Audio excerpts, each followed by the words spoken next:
Hello and welcome to a video, first one for a while.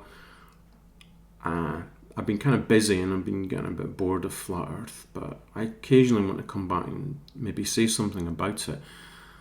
Now this water argument keeps coming up again and again, and for people like Dell from Beyond the Imaginary Curve, it's become a kind of crowning jewel in their flat earth fantasy, and they think it's completely unassailable. You can't question it. Water always finds its level. It's the natural physics of water. No, it's not. What we're seeing here is the way water behaves under specific circumstances, and it's always the circumstances under which we observe it, almost completely. So a liquid's always going to behave like this. Let's talk about what's going on with liquids and why they behave like this.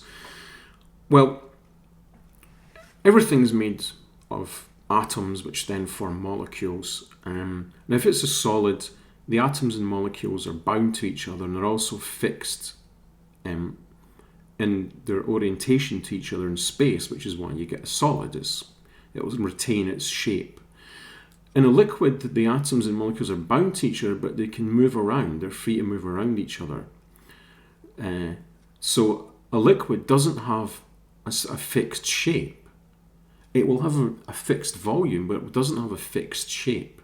And it also will exert forces on anything it's coming in contact with or anything inside it, because the atoms and molecules are bouncing around and constantly hitting off of everything. So it exerts forces on anything it's coming into contact with, like I said.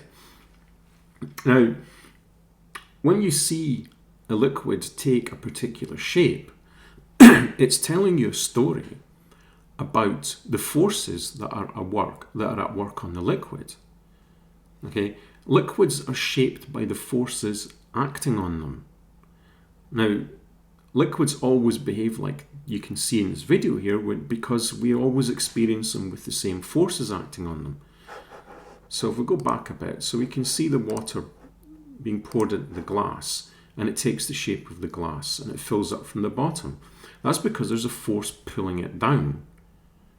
Everything near the surface of the earth is being pulled down towards the centre of the earth with a force that is proportional to the mass of whatever it is. That's the weight of the object, so that's the weight of the liquid, it's pulling it down.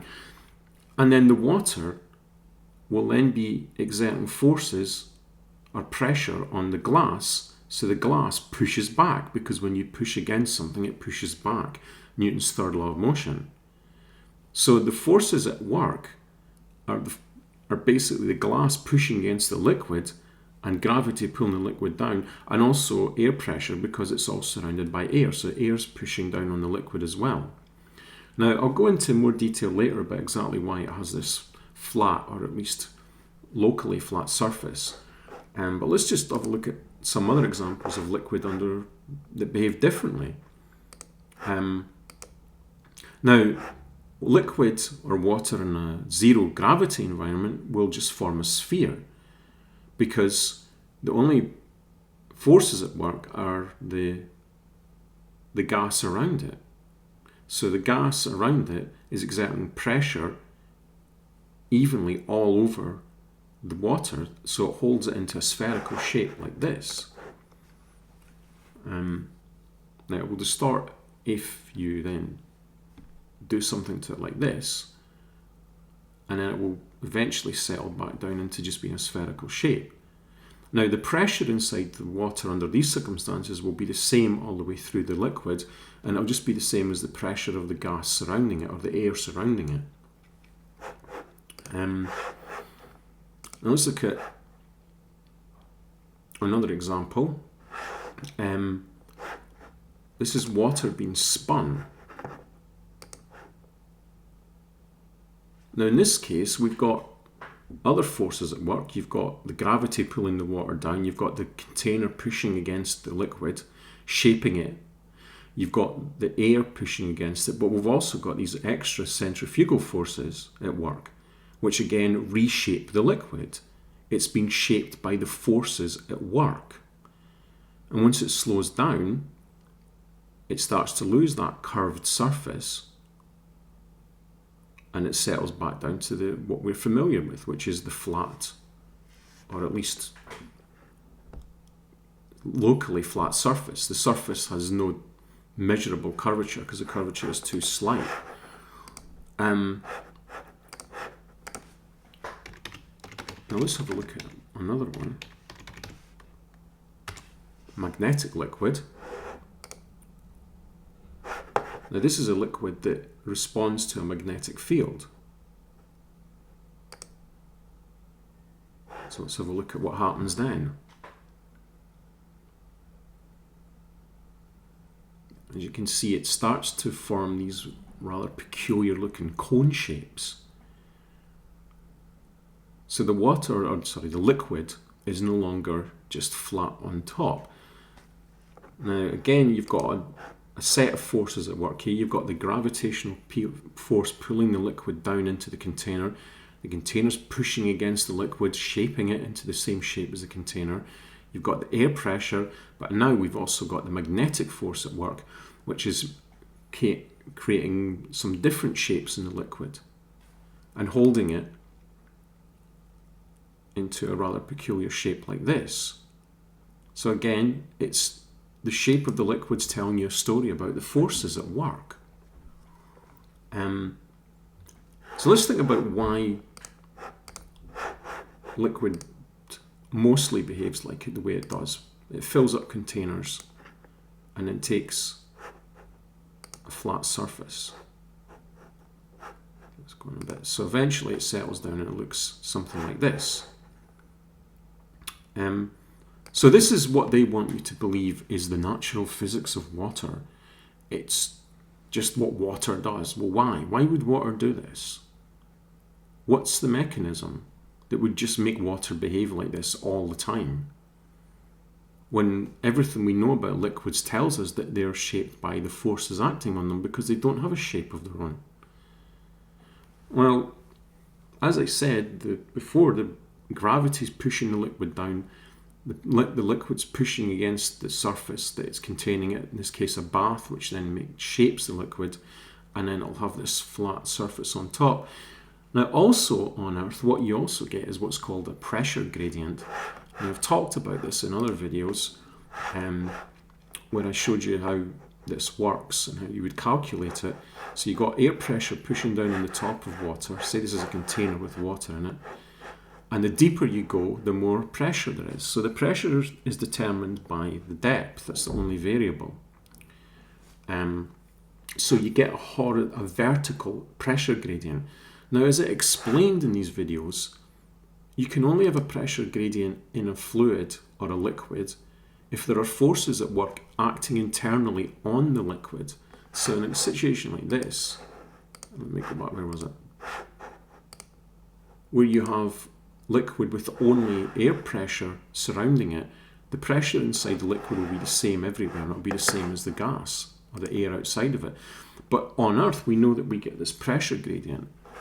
And as explained, it's a bit like, say if you imagine this as a spring and you push it together from both ends, the spring will have a tension, but the tension will be the same all the way along the spring. But if you then bunch up the spring at one end, you'll have more tension at one end than at the other. And to maintain that, you need a force. You have to put your finger on it and actually pull it along, exerting a force. So that's kind of what's going on with liquid. It's almost like gravity is like a hidden finger pulling all the water down.